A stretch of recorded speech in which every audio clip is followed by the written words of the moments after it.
I see this far too common where the executive team sets these goals and these objectives, but then there's such an adversity to the pain that's going to come from the organization shifting to that new mindset, right? Because incentives all of a sudden are tied to comp and there's this adverse reaction. How do you overcome that difficulty or that pain and pushback you're going to get from the more middle level? 100%. Yeah, look, there's an old saying in enterprise sales, you win together, you lose together.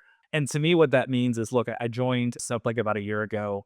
The comp team did not have the best reputation.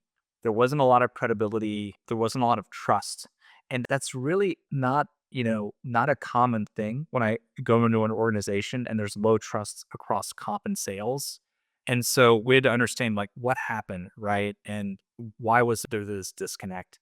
And when I came in, the comp plans were not very popular. There were things that mechanically were not popular.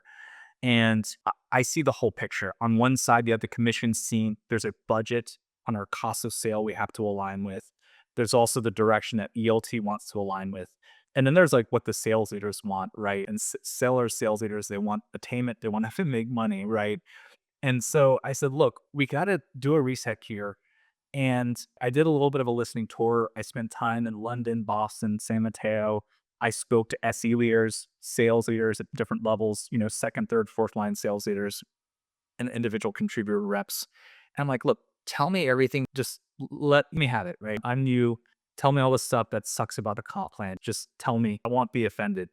So we're rolling out these new comp plans. I'm like kind of keeping this Tiger team informed, right? Hey, like these are the things we're looking at. What do you think? I'm getting a little bit of informal feedback. This will work. This won't work. And I'm gently steering, management, ELT, as well as the field towards the direction that I think like makes the most sense for the work, what measures, etc. And so we launched this. Ton of work goes into it. We recast all of our measures from scratch to focus on that incremental, that kind of growth mindset. And we roll them out. And I'll never forget because we actually, I gave this presentation less than 2 months ago.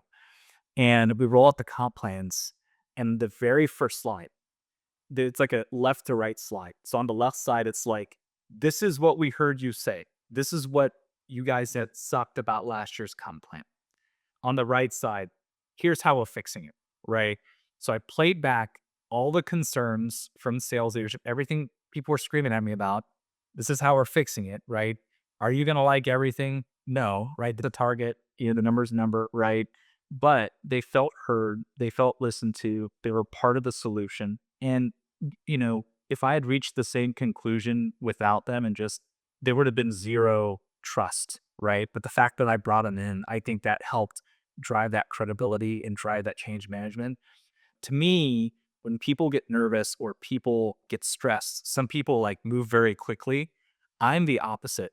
If there is a lot of change and a lot of things that are it's like very high risk motion, I slow down. I actually like make sure I have alignment. I make sure everyone's on the same page and no one's left behind when we get to the destination because it's such a high risk event. A couple of vocal sales leaders can completely torpedo your credibility as a RevOps leader. So to me, like that is a very important lesson that I learned is just making sure everyone's on the same page. You drive that bind from the get go on that side.